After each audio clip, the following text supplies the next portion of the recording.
اللہ وہ معبود برحق ہے کہ اس کے سوا کوئی عبادت کے لائق نہیں، زندہ ہے، سب کو تھامنے والا، اسے نہ اونگ آتی ہے نہ نیند، جو کچھ آسمانوں میں اور جو کچھ زمین میں ہے سب اسی کا ہے۔ کون ہے کہ اس کی اجازت کے بغیر اس سے کسی کی سفارش کر سکے؟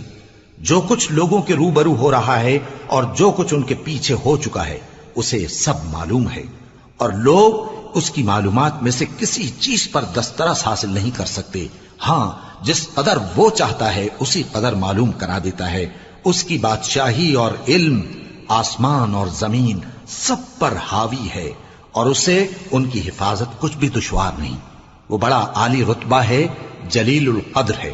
دین اسلام میں کوئی زبردستی نہیں ہے، ہدایت صاف طور پر ظاہر اور گمراہی سے الگ ہو چکی ہے۔ تو جو شخص بتوں سے اعتقاد نہ رکھے اور اللہ پر ایمان لائے، اس نے ایسی مضبوط